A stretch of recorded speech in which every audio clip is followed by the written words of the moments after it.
going to North Carolina. We have a packed place, and it's going to be, I think, very exciting, as it was last night in Minnesota. That was an incredible event. We have some very big news on TikTok. TikTok is moving along. We're dealing with Oracle, which you know of, Larry Ellison, and we're dealing with, as a combination, Walmart. Walmart, a great company, great American company. The security will be 100%. They'll be using separate clouds and a lot of very, very powerful security. And they'll be making about a $5 billion contribution toward education. We're going to be setting up a very large fund toward the education of American youth. And that'll be great. That's their contribution that I've been asking for. But we'll see whether or not it all happens. But conceptually, I think it's a great deal for America. They'll be hiring at least 25,000 people.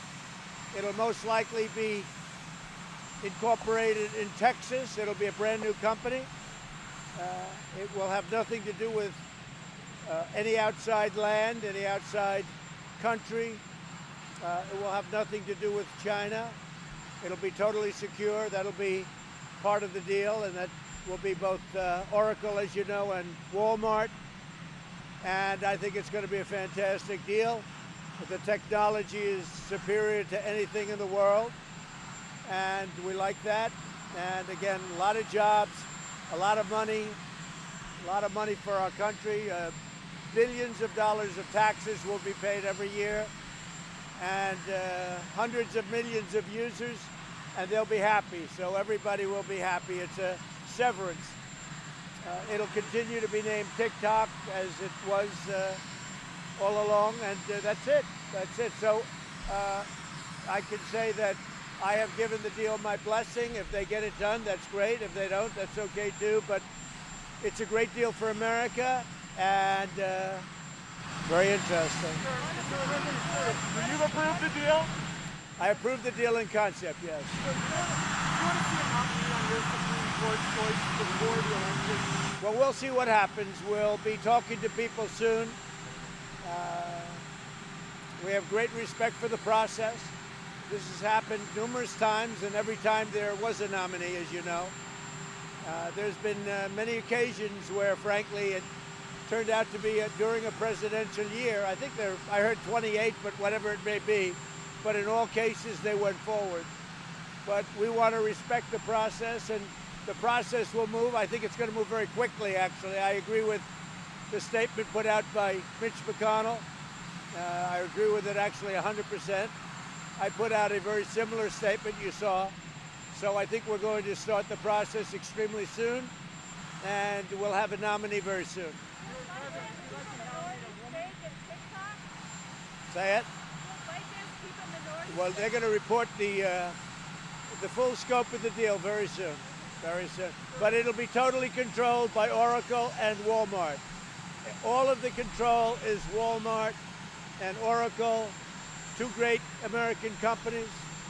And you have the combination of the Walmart, that's obvious, and the high tech of Oracle, and the genius of the two leaders of those companies. Okay? Senator Collins said he'd like to see the next president be the one to nominate a Supreme Court justice. Who said that? Senator Collins. Well, I totally disagree with her. We have an obligation. We won, and we have an obligation as the winners to pick who we want. That's not the next president. Hopefully I'll be the next president. But we're here now. Right now we're here. And we have an obligation to the voters, all of the people, the millions of people that put us here in the form of a victory.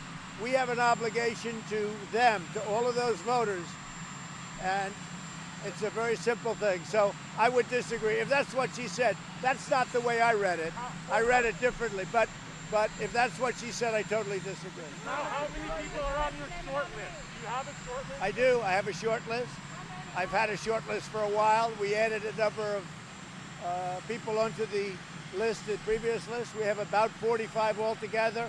I do indeed have a short list. I've gotten to know many of them. I think it's probably, from a legal standpoint, from a sophisticated understanding of the law. From a constitutional standpoint, I think it's the greatest list ever assembled. What do you think of And I think that the other side should show their radical left list, and I think you'll be surprised. What do you think of Amy Coney Barrett? A lot of people think she's a threat runner. Well, she's very highly respected, I can say that. Would you like to know me need to be a woman? I could see most likely it would be a woman. Yeah, I think I can say that. It would be a woman. I would, if somebody were to ask me now, I would say that a woman would be in first place, yes. The choice of a woman, I would say, would certainly be appropriate. Say it? Barbara Lagoa. She's an extraordinary person. I've heard incredible things about her. I don't know her. She's Hispanic and highly respected. Miami, highly respected. So President Obama's pick in 2016, Merrick Garland, didn't get a chance to move forward. That was an election year. Why should your pick get a chance to move forward in the election? Well, that's called the consequences of losing an election. He lost the election. He didn't have the votes. When you lose elections, sometimes things don't work out well. And by the way, I have to say this, that Judge Garland is highly respected. I have a lot of respect for him. I do. I have a lot of respect for him. But it's the consequences of an election. Do you expect a vote before the election or after? Well, I don't know. We're working with all of the Republican senators and working with Mitch McConnell, and we'll be making a decision. I would think before would be very good, but we'll be making a decision. I think the process can go very, very fast. I'll be making my choice soon, and when the choice is made, I'll be sending it over to Mitch and the Senate, and they will do what they have to do. I think we'll have a very popular choice, whoever it may be, but we'll be sending it over to the Senate. Okay? I think the choice will be next week. Yes, I do. I do. Okay? So we'll see you, some of you in North Carolina.